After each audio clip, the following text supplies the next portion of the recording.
All right, fellas. Good morning, good afternoon, good evening, depending on where you are in the country and the world. This is your boy, the old ball coach, and this is This Week in the PHFL.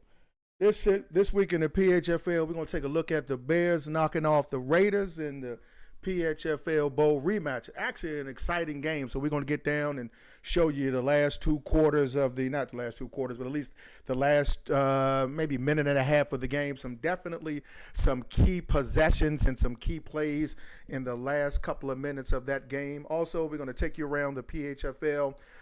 Tap into a couple of games. We got some locker room interviews that we're going to be able to tap into.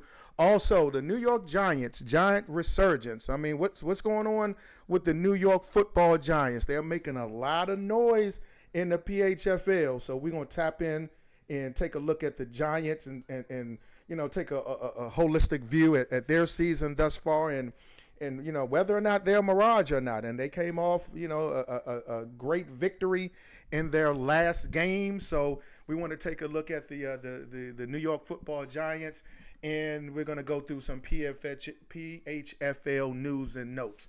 So let's take you. This was a rematch. I mean, this was a game between the defending Super Bowl champion Chicago Bears and the Las Vegas Raiders. It was some great plays in this game, a lot of like back and forth in this game. So let's take you to the fourth quarter. It's again 23-17, a very, very good game. The Raiders have the ball first and goal. Not in first and goal, I'm sorry. The Raiders have the ball. So looking at it again, you got May back in the pocket, stepping up. That's one thing that Coach Deasy is going to do. Coach Deasy is going to stay in that pocket. As you see, he probably could have took off and maybe, I don't know if he would have scored because I think the defense, as soon as he would have got close enough to the line of scrimmage, would have converged. But this definitely would have made for maybe, again, a better conversion opportunity as you got later on in the possession, as you'll see. But again, with Coach Deasy, he's going to be calm, cool, and collective in the pocket. So May stands up and he gets sacked. That's a coverage sack, but that's a sack that, again, Drake May is inexperienced. He had opportunities right there to run the ball, and he didn't, and he gets sacked. So now, again, you bring up I believe this is second down. Let me see if I can make this screen so we can get it a little. There we go. There we got action. So we make it fourth down. So that was third down. So again, that was an opportunity for May to step up in the pocket. So now 4th and 9. Deasy is he's going to come out with probably his best play. And again, let's see what he's going to dial up. Again, it's 2 minutes and 40 seconds left. It's 23-17. They're literally in striking distance. So again, you look at it right now, and again, 4th and 9. He puts a guy in motion, and you got to catch that. You got literally a superstar tight end, right? We got to go back to that. Because you can't drop that pass. I don't think that you could put it any better as a quarterback. I don't think you could dial up any better of a play. I mean, look at it. He's wide open. Ladies and gentlemen, I don't want to call it a game-winning touchdown because there's 2 minutes and 25 seconds remaining in the game, but that puts a lot of pressure on the Bears to score. He's wide open, maybe a stick move, and look at that. You got it. He's a superstar. You got to catch that pass. So now the Raiders have to play defense. So now they're on defense again. So now they're going to have the football. They have an opportunity. Again, it's 1st and 10. You got 2 minutes and 23 seconds remaining. But normally in the PHFL, what happens when you don't take advantage of the opportunity that was presented to you with that potentially game-tying pass to your superstar tight end? So it's 1st and 10, ball at the 27-yard line. The Raiders have to play defense. Again, you have plenty of time remaining. You go inside to A-Chain. He picks up 4 yards. So now it's 2nd and 6, ball at the 21-yard line. You're close to the 2-minute warning. And again, it's 23-17. You still have an opportunity to win this football game. The Bears now, they're going to send Caleb Williams to the sideline. They're going to allow him to talk to the coach, get the best play that they can get, for this situation. And again, you have 2 timeouts. You're in perfect position. Your defense, step up, make a play, and let's see what happens. So now it's 2nd and 6. And again, we just saw the miss by the tight end, the drop pass. Caleb Williams, DJ Moore cuts in front. Ladies and gentlemen, good night, good morning, goodbye. That's it, touchdown, and the game is over. So again, you have to take advantage of these opportunities. We caught up with Coach Deasy in the locker room, and, we asked him a couple of questions, regarding his young quarterback and, what happened and what did he see, for that possession. And here was Coach Deasy after the game.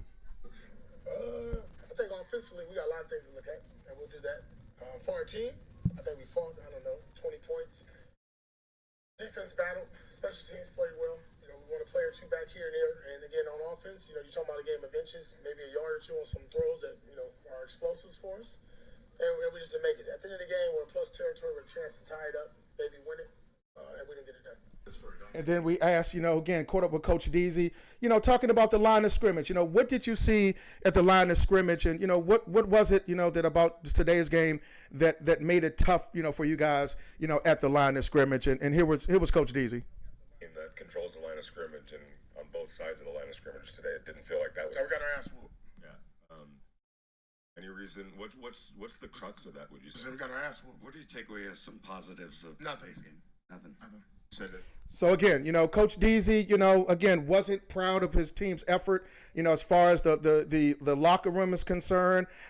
He wasn't, again, wasn't too excited about, what happened, at the line of scrimmage. And, again, you have to take advantage of that. You got to make the plays when they're there. And unfortunately, they were not able to make enough plays. And then, we caught up with Coach BG in the locker room. And, this is kind of, what we were able to glean behind the scenes in the locker room after an exciting victory over the Raiders. We just proved that, right? Resiliency, right? You guys stuck together, right? We can do all things together. Apart, we can do nothing. Okay? But when we're together, offense, defense, and kicking, the Chicago Bears, we're tough to beat. We're tough to beat. Right? Great job in the second half. That's the way to persevere. Have your chin up and your chest out the entire game. That's the way we do it. One, two, three, And again, we were able to catch the Bears after the game, chest up, chin up, chest out. Again, this is PHFL football. This is what the PHFL is all about. It's about grit. It's about grind. It's about, again, being able to look at that man next to you and be able to depend on him to make a play. And the Bears, when it was crunch time, Caleb Williams, threw a complete dime, to DJ Moore. And again, you have to definitely, tip your hat to Caleb, after that, after that pass. And, again, the Bears, and they kind of showed their, Super Bowl, chutzpah, and the Raiders did not. And we caught up with Caleb after the game and, kind of wanted to find out, what did he thought, about that victory, over the Raiders. I think the most important thing is how we played as a team. We went in there, obviously in the locker room, we came back out. We understood that the game wasn't over. We understood all the work that we've done and all the work that we put in. And obviously, big kudos to the defense. Big kudos to the special teams. Oh, yeah. Big kudos to the special teams and guys like him. It obviously wasn't a game that I'm going to play in the future and not the game that I wanted to play for my first game. But just kept fighting. Kept trying to lead the guys anytime that I could get to talk to them, communicate to offensive linemen that we're going to go win this game. I did that. And, even though And so again, Caleb Williams, again, rookie quarterback, not a rookie quarterback, a championship quarterback now. So I think, again, when it's time, because this team, the Chicago Bears, have morphed now into a running team. This is now a different Chicago Bears team. They're going to be leaning on their running attack. And I think Caleb Williams is going to have to take more of a kind of a game manager, approach in this game. And again, when you look at the statistics, 380 total yards of offense for the Chicago Bears, and Caleb Williams 14 for 19. Again, that's you're managing the game. You're doing exactly what the coach is asking you to do. 215 yards, the 79-yard pass to DJ Moore. Outside of that, less than 140 yards of total passing. But again, A-Chain, this is what this team is going to be literally built on, is their running game, and Caleb Williams has to make the plays when the plays are there. So again, great job by the Bears to come out with the victory. It was definitely a great game. Something that, again, these teams, the way that it's looking, again, I would imagine that the Ravens will have something to say about this. I would imagine some teams in the NFC will have something to say about this as well. But, you wouldn't be surprised if these teams happen to meet up in the PHFL Bowl when it's all said and done. Also around the PHFL, we want to take a look at it. We're going to have to start to take notice, ladies and gentlemen. The New York Football Giants have been a dormant organization since, they had a lot of great players. Zumbo, the Kyle Pitts, Darren Waller experience that led to a PHFL Bowl with Coach BG. But right now, there's a new sheriff in town in New York, ladies and gentlemen, and this coach is putting up some points. They knocked off the defending NFC East champion Philadelphia Eagles 58-40 in a shootout. Ladies and gentlemen, the Giants may have served notice that they are going to be a threat in the NFC East. Cam Ward, 21 for 34, 419 yards, 4 touchdowns, no interceptions. Not a heavy passing team, but again, Theo Johnson, 2 touchdowns. Malik the Freak Neighbors, 2 touchdowns. This team is, looking at, this team holistically, they are, I believe, top 10 in scoring. As far as offensively is concerned, they are 6th in scoring. They're 3rd in total yards, and they are 2nd in passing yards.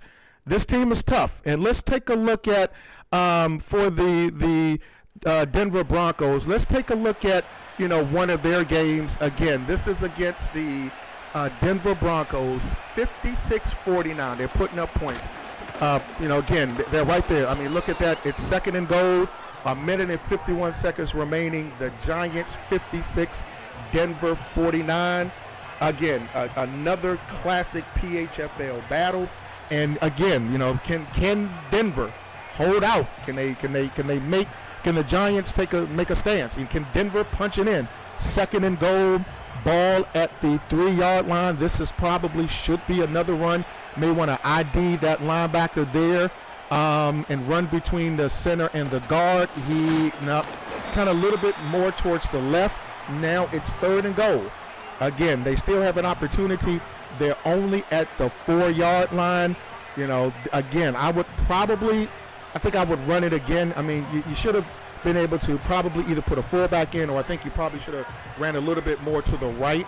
Again, knowing that the defense is going to be a tad bit more aggressive, down in this area, probably blitzing, especially if you're in a single back formation. So 3rd and goal, ball at the 4-yard line, 42 seconds remaining. Bo Nix back to pass, looks underneath, hits the wide receiver, and watch where you going, little nigga. Look both ways before you cross the street. He got smacked. Let's go back and look at that again. Could he have maybe dove into the end zone? You cannot run aimlessly in the PHFL across the middle of the field and not expect to get hit. Okay, again, could he have turned upfield right there? I don't know, but look at the momentum, and you know the PHFL. Everybody hit sticks in the PHFL. Everybody, and then look, little man didn't look both ways, and he got smacked. And ladies and gentlemen, that's the ball game.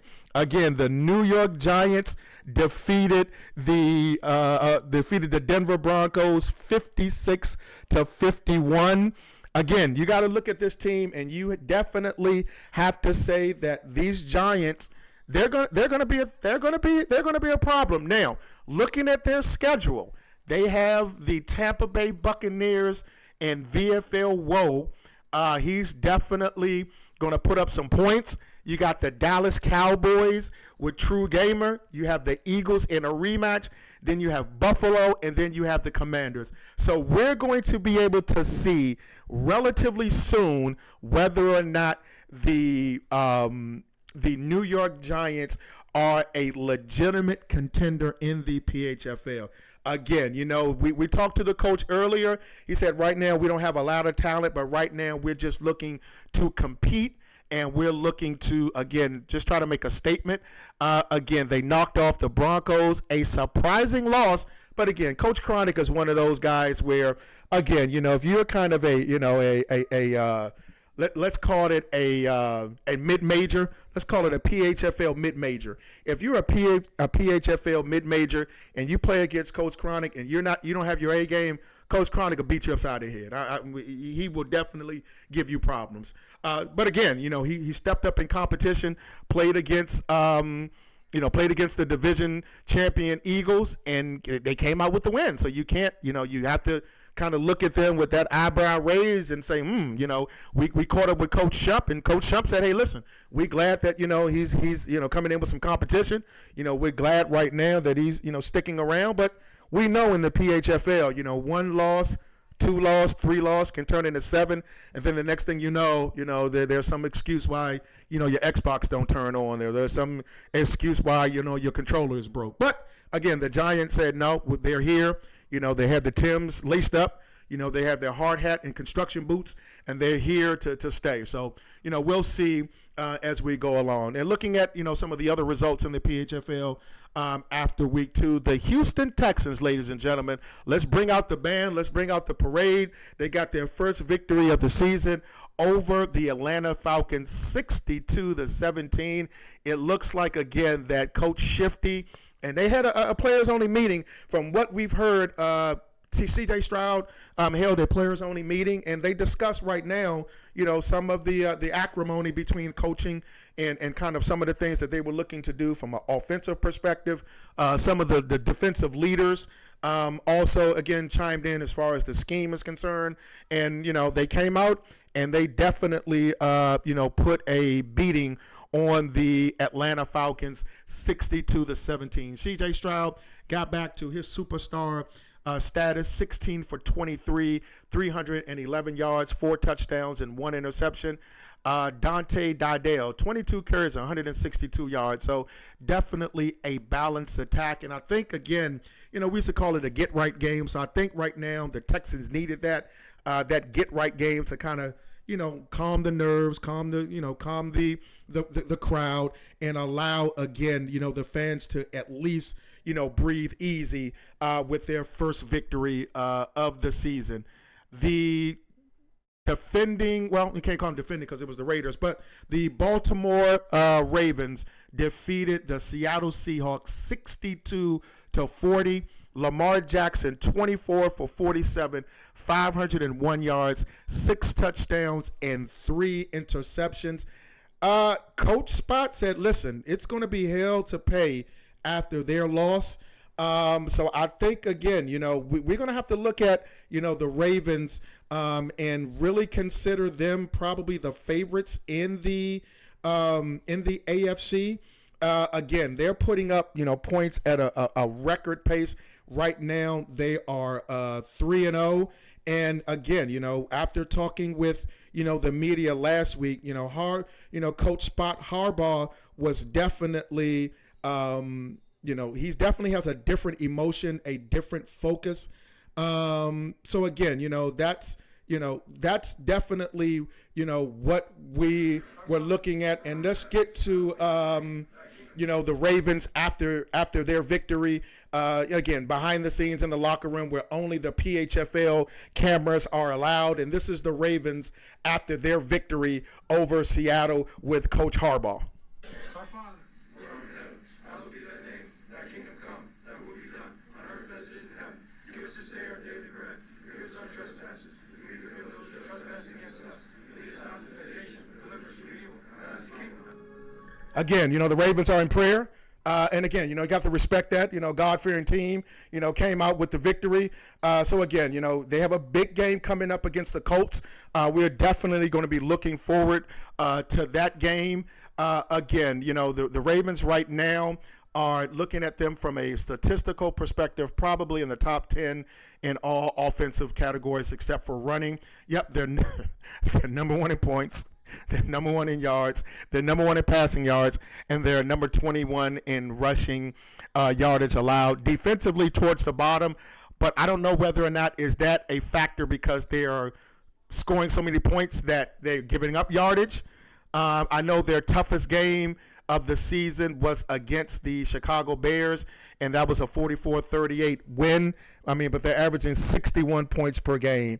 I'm going to be very interested to see the Colts in this game to see whether or not, just from a strategic perspective, will the Colts be able to slow down the Ravens by focusing more on a ball control type of game. And speaking of the Colts, again, the aforementioned Colts, they knocked off the Buffalo Bills 66-27.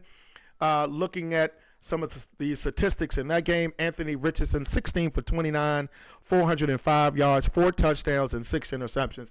I'm not sure after 2 interceptions, why do you continue to throw the ball to get to 6? But maybe that's another question for another day that we can bring in our quarterback whisperer, Coach DZ Cosell, that can come in and talk about quarterbacking and why do you continue to throw interceptions once you get to past 3. But again, Josh Allen didn't do any better. 28 for 49, 407 yards, 2 touchdowns, and 7 interceptions in the game. Jonathan Taylor, 14 carries for 124 yards. And let me look at one of the things that we talked about in the offseason for free agency was why did the Indianapolis Colts sign Saquon Barkley? And looking, he's not hurt. He has 8 rushing attempts for 50 yards. So let's look at Saquon's game log and see whether or not, when has he played? Again, there was a lot of questions. So he only played in the Tennessee game, and that was a sim game. So Saquon Barkley has not seen the field in any user game thus far. So I probably would venture to say that's probably the worst signing in PHFL history.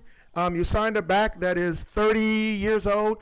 I don't want to say he doesn't have any juice. He has a little, but he's not getting on the field at all. But again, we're not in the coach locker room. Maybe there's a secret way that they're going to use Saquon later on in the year. But right now, again, it doesn't appear that Saquon is in the Colts' immediate future.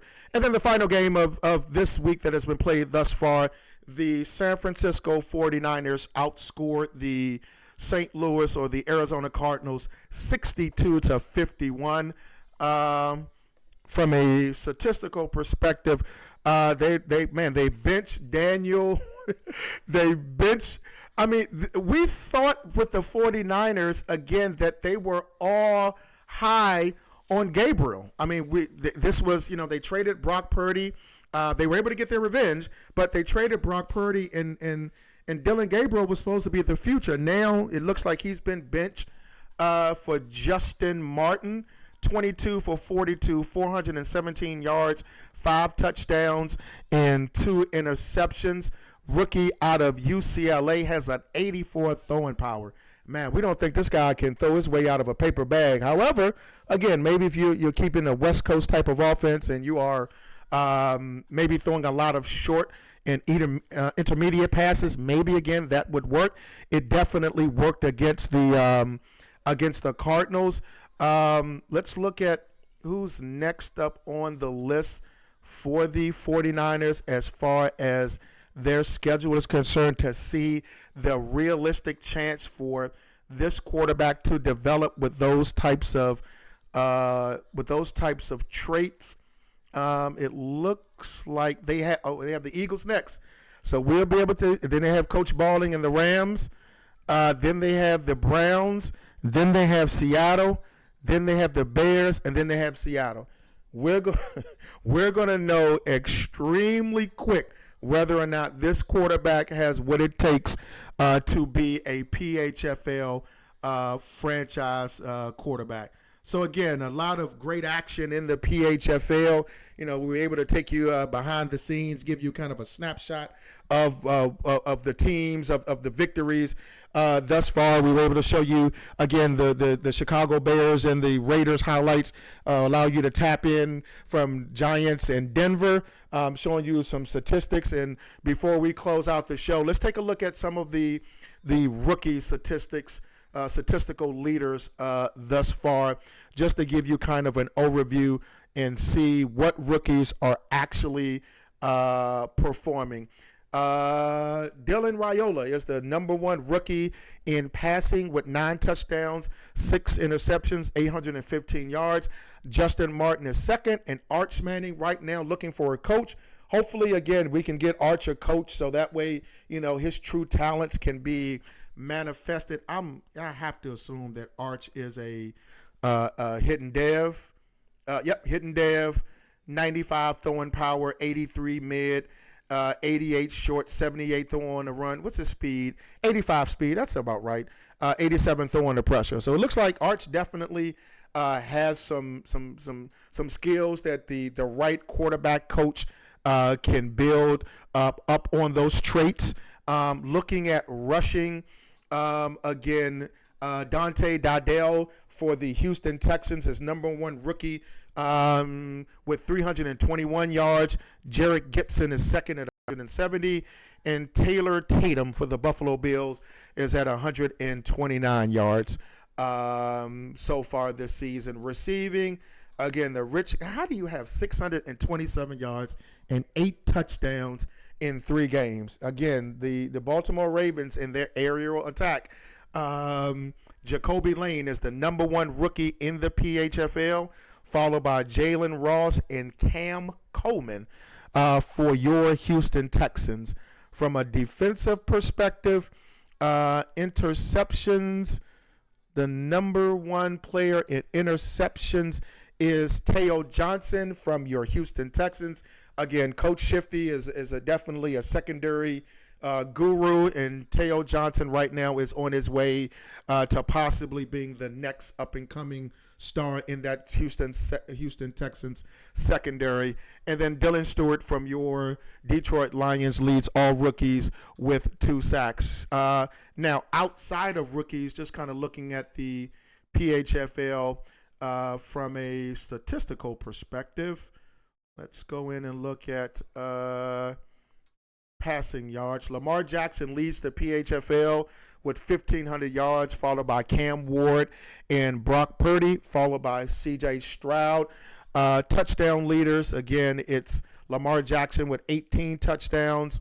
Let's see, C.J. Stroud with 12. Cam Ward with 11, followed by Brock Purdy also with 11. Leading the PHFL in rushing, no surprise. Davion Achane, 597 yards, averaging 6.63 yards per carry with 9 touchdowns.